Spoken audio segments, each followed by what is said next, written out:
광산은 신라 중기에 조성된 고찰로 알려져 있습니다. 광사의 중창사정문에 의하면 본 광산은 서기 660년 전후에 의상조사에 의해서 창건된 사찰로 알려져 있습니다.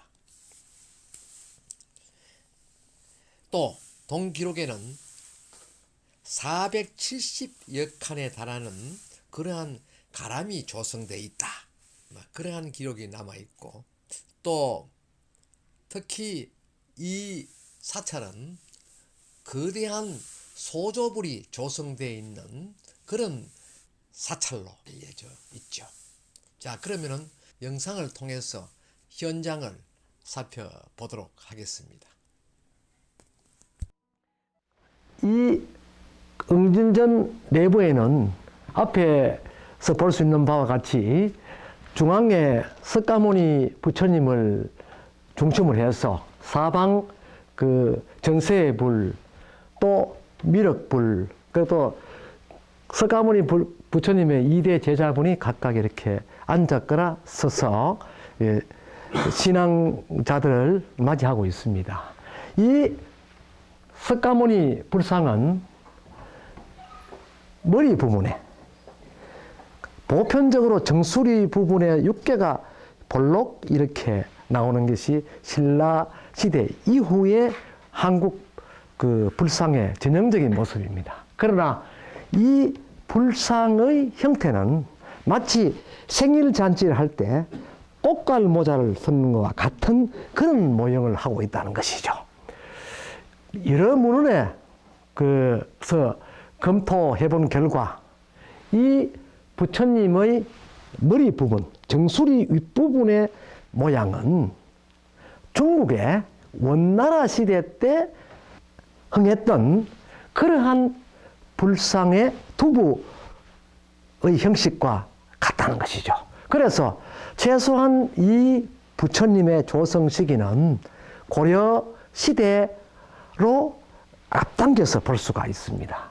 그러니까 이 불상을 조성하였던 불모나 이 사찰의 창건주가 중국에 다녀와서 중국에 있는 불상의 모습을 보고 자기가 어떤 감동을 받았다는지 불상을 친견하고서 느낀 바가 있어서 이곳에 와서 이런 석가모니 부처님의 두부 부위의 모형을 묘사하였던 것으로 보여지고 있습니다. 현재 이마 부위라든지 어깨 부위, 또 결과부자한 이 자세의 부위는 조선 중기의 양식을 따르고 있습니다. 그러나 이 양식은 이 젖가슴 부위를 훌쩍 밑으로 내렸다는 점에서 연대가 조금 더 올라간다, 이렇게 볼 수가 있죠. 그래서 조선 초기나 그보다 조금 안연대인 고려 말의 그 시기에 조성하였던 불상의 어떤 형식과 유사하다는 것이죠.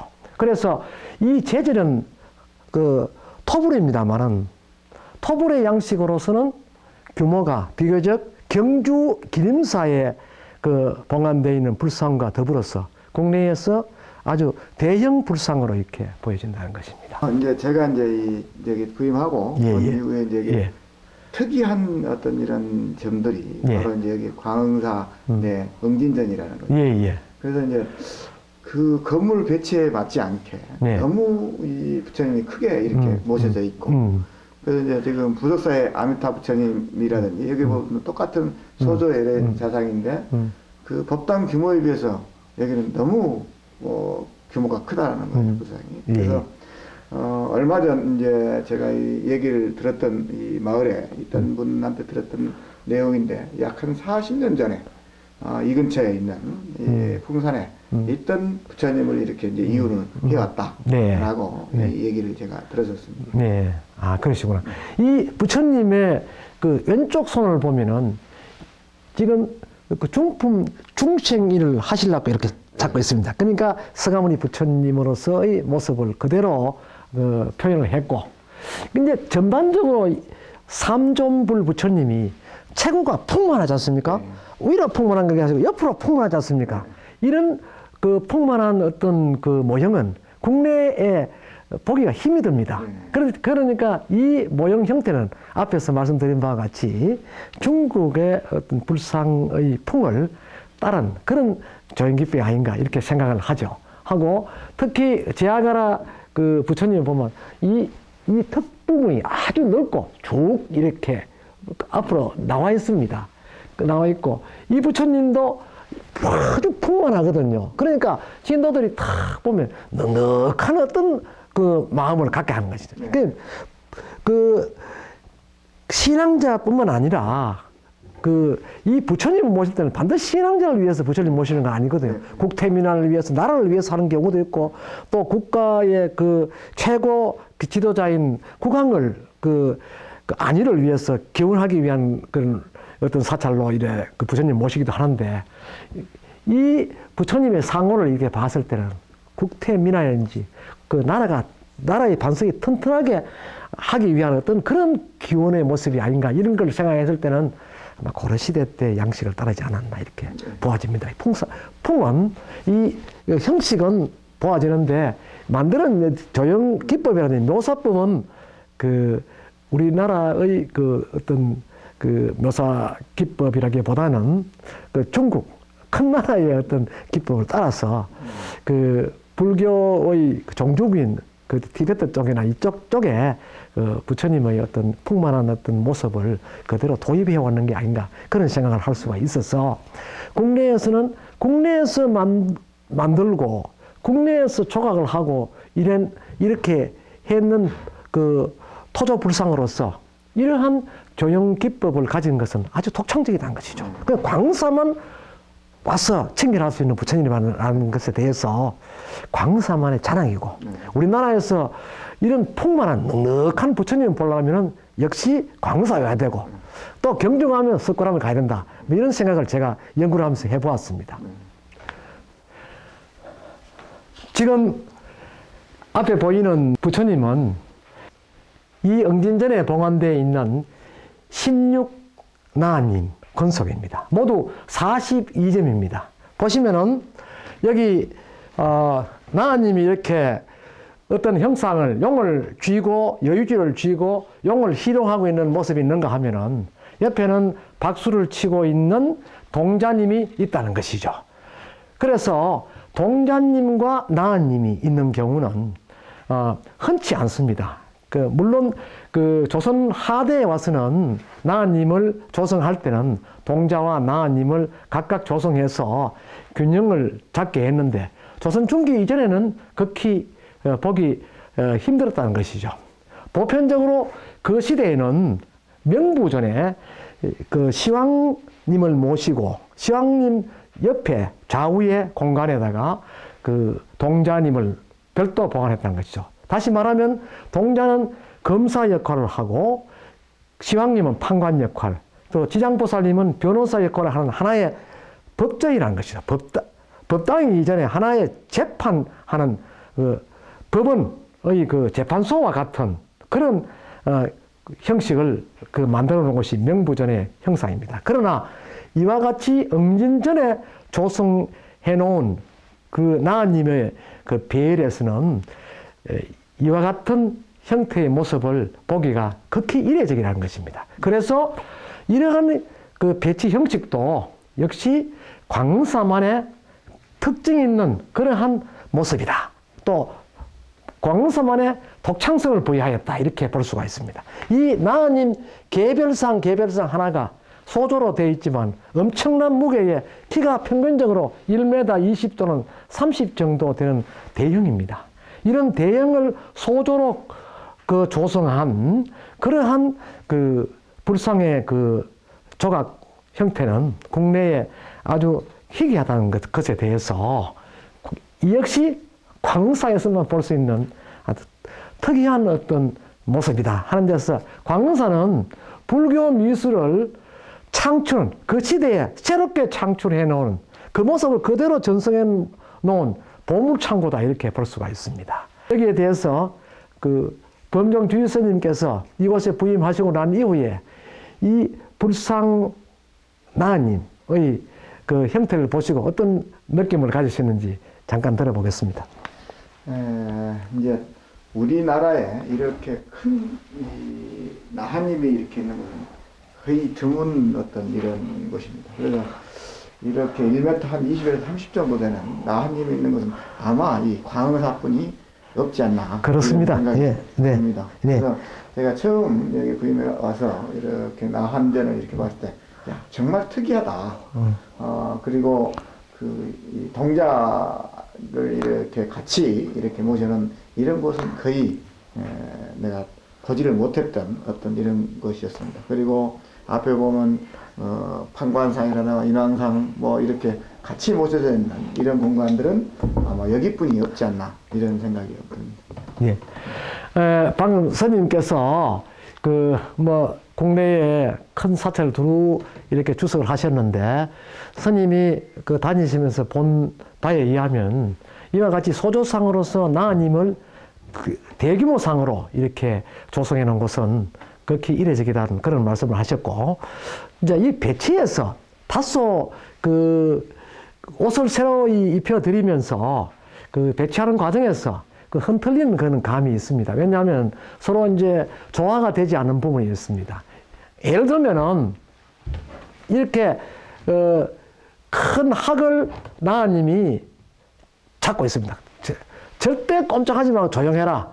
서가모니 부처님이 설법하고 있는데 네가 어디 떠들고 있노?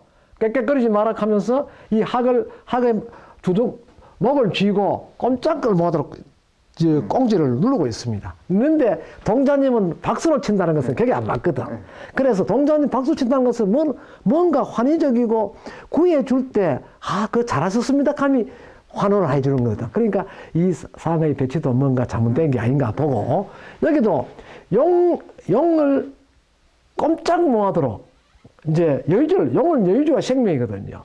그 생명인데 여의주를 목에 빼가 쥐고 있기 때문에 용은 나님의 말씀을 반드시 듣지 않으면 안 된다는 것이죠. 그것을 이제 암시한 것인데, 여기에 대해서 동자님은 형상이라든지 모형 자체는 조화되지 않는다는 것이죠. 그러니까 요 동자님하고 나님하고 이 조화가 되게 새롭게 이제 배치를 해야 될 것 같고, 이쪽 부위에 보면은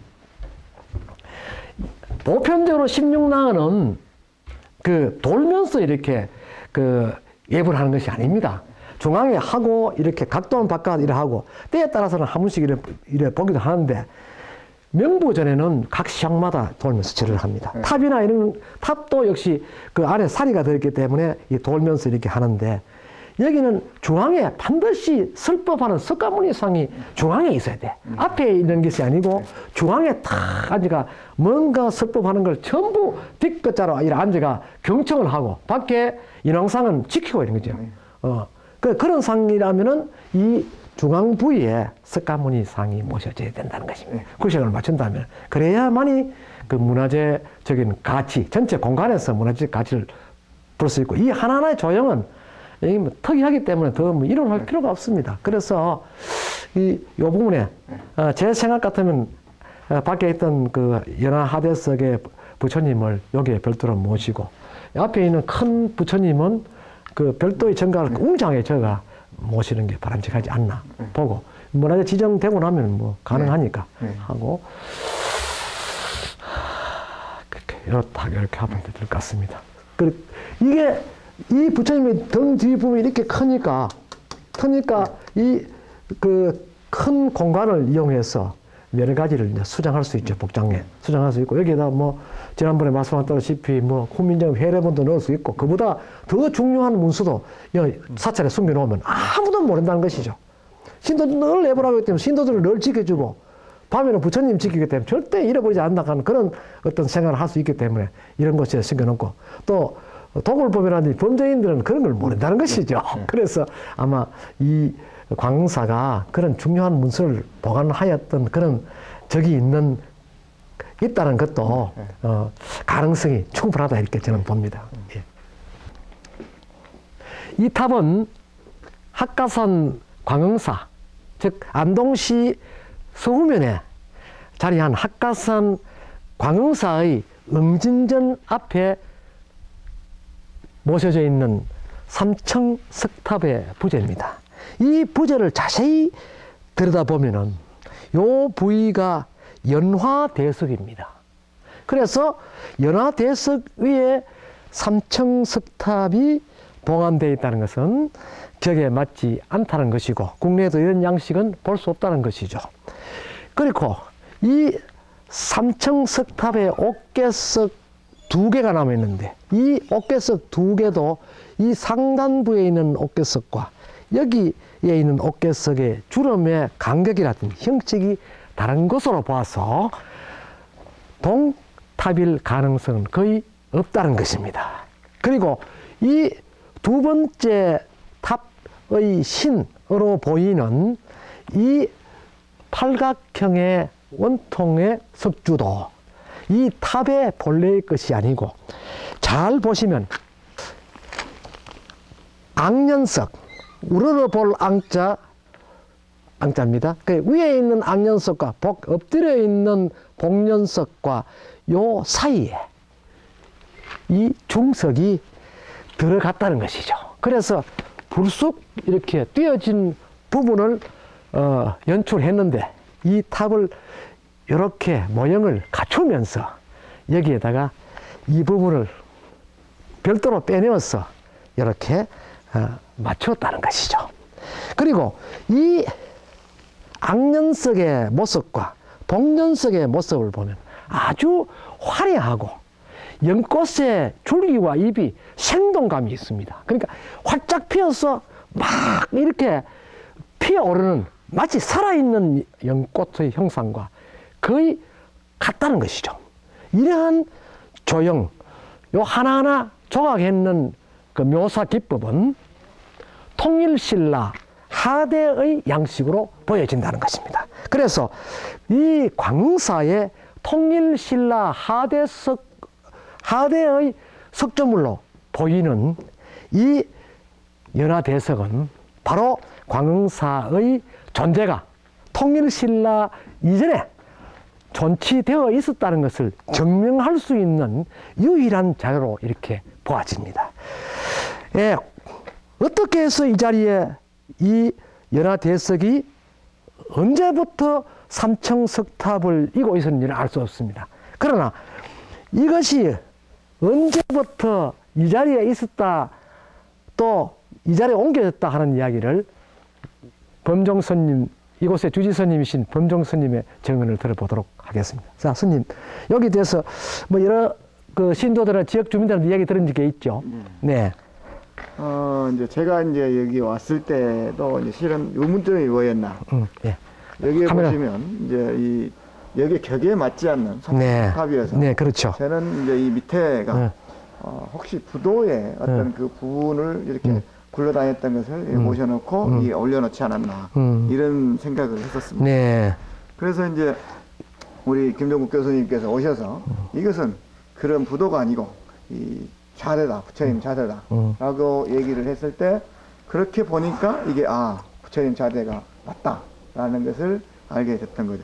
네. 그래서 지금에 있는 이제 요 밑에 쪽 하대 쪽에 이렇게 보시면 약간의 세멘트로 이렇게 돼 있는 듯한 이런 느낌을 받는 이런 곳이 있습니다. 네. 아마 이게 이제 그리 오래되지 않는 상황에서 이걸 모셔오지 않았나 이런 생각이 듭니다. 그래서 앞전에 아까도 얘기를 했지만 지금 이제 산령각에 있는 이 석불 석가모니 전임이 바로 이 자대 위에 있지 않았나 이런 이제 얘기를 해서 그건 제가 정확으로 봐도 너무나 맞지 않나 이런 생각이 듭니다. 그래서 저 산령각에 있는 전임이 원래 여기에 있는 이제 오래 계셨던 이런 이 마을에 계신 분이 바로 얻고 와서 저 밑에 있는 산신각에 있던 부처님을 모셔왔다라는 이런 얘기도 듣기도 했었습니다. 예, 그 스님의 정과 같이 이 앙년석의 넓이가 신령각에 봉안되어 있는 석불의 그 결과부정한 자세의 폭과 거의 유사하다는 것이죠. 약간의 여유를 두었다 하는 것은 이 받침을 넉넉하게 하기 위해서 했다는 그런 표현 되겠습니다만은 요 이후에 그대로 시뮬레이션을 해서 그 컴퓨터로 이래 평면을 안 추우면은 이 모양의 양식이나 이 불상의 이 그 무릎팍 위, 이 가슴짝 위에서 아래로 내려오는 이 부위의 조각 형식 그 흔적이나 거의 유사하다는 거죠. 두께가, 굵기가. 그래서 거의 저 불상은 이 좌대 위에 모셨던 불상이 아닌가 이렇게 보고 있죠. 그런데 이렇게 그 앙연석 밑에 봉전석에서 이 불쑥불쑥 돌출 그 석은 보편적으로 그 석등의 그 하대석이라든지 부도의 하대에서도 볼 수가 있습니다. 그러나 이 시대에는 석등의 하대에는 나타납니다만은 그 부도의 하대에서는 나타나지 않는다는 것이죠. 그런 측면에서 이 연화대석은 바로 광흥사의 창건 뒤, 또 광흥사가 신라 때 사찰이라는 것을 증명하는 유일한 자료다. 이렇게 말할 수 있다는 점에 대해서 이 광흥사를 연구하는데 중요한 자료가 된다는 것입니다. 이 법당은 대웅전입니다. 본 대웅전은 지난 2004년도에 중창을 한 그런 건물입니다. 본래는 이 학가산 광흥사에 거대한 대웅전이 존재하였고 또 대웅전 외에도 그 백예동에 가까운 이 가람이 형성되었던 곳으로 알려지고 있습니다. 그 칸수는 무려 700여 칸이 되었다 하는 그 1800년도에 편찬한 중창기의 기록이 있다는 점을 미루어 보았을 때 웅장한 가람이 형성되었던 사찰이다. 다시 말하면 1800년 그 전후는 엄청난 가람이 형성된 학가산의 대가람이었다. 이렇게 볼 수가 있습니다. 거기에 하나의 남았는 그 유물로 앞에 정면에 보이는 아미타불 후불탱화입니다. 이 아미타불 후불탱화는 다소 그 보존 상태가 떨어지기는 합니다만은 실내에만 그 보관을 하고 이렇게 해서 걸음의 흔적이 군데군데 있으나 비교적 이 보존 상태는 그나마 양환평이다 이렇게 볼 수가 있습니다. 이 조성기에 보면은 약 지금부터 128년 전에 제작했던 것으로 알려져 있고 128년 전에 이와 같은 후불탱화가 있었다면 분명히 이 앞에 모셔졌던 아미타불 불상이 있었던 것입니다. 그렇다면 대웅전 내가 아닌 별도의 극락전이나 아미전을 조성을 해서 그 안에 봉안하였던 그 아미타불 뒤에 모셔져 있는 후불탱화로 분석되고 있습니다. 그런 측면에서 비록 그 고절미는 다소 떨어지는 감이 있습니다만은 그 회화의 기법이 1800년도의 불교 미술을 상징하는 또 불교 미술을 연구하는데 중요한 자료가 될 것이다. 이렇게 보아서 이 또한 향후 보존책이 시급하다는 것이죠. 이대로 두면은 이러한 광흥사의 조선 말기의 역사를 다시 찾아볼 수 없다는 점에서 광흥사의 번창한 사찰의 어떤 가람이라는 역사를 되찾기 위해서는 소중한 보존 유산이다. 이렇게 말씀드릴 수가 있습니다. 어떻게 해서 이 자리에 보관하게 되었는지 범종주의 스님의 말씀을 들어보도록 하겠습니다. 원래는 이 아미타 이 태화가 저 위에 이제 큰 방에 이렇게 모셔졌던 그런 상황이었어요. 근데 제가 이 보존 상태가 예를 들면 너무 습한 어떤 이야기가 아니고 그래서 제가 이렇게 써서 여기 이렇게 보면 제가 보는 어떤 연배라고 하면 아무리 12년 이렇게 800 후반 정도 되는 평화입니다. 그래서 이 평화는 아마 아미타전이나 아니면 극락전 이런 곳에 보여주는 후불 평화이지 않나 이렇게 주장을 하고 여기에 있는 이 아미타 평화는 원래는 저 위에 이제 큰방, 대방이라고 하는 이런 공간에 이렇게 모셔졌던 곳입니다. 그래서 제가 이렇게 보존을 하기 위해서 제가 이번 그 법당으로 이렇게 모셨습니다. 거기는 이제 불도 떼지도 않고 이런 공간이기 때문에 습기와 이런 게 많이 노출되어 있는 상태에서 제가 이 격에 맞지 않지만 대웅전 안에 아미타 부처님 평화를 이렇게 모시게 됐었습니다. 연도를 제가 이제 여기 그 탱화 밑에 이렇게 연대를 보니까 광제 12년으로 이렇게 돼 있었던 겁니다. 그래서 그 연대는 1800년도 후반이지 않냐 이렇게 생각이 듭니다. 여기에는 이제 후불탱화, 아미타전 이 후불탱화의 그 연대를 보면 광제 12년이라고 이렇게 나와 있습니다. 그래서 아마 1800년도 후반, 그러니까 지금으로부터 한 20년 여경에 아마 이 조성되지 않았나 이런 생각이 좀 듭니다.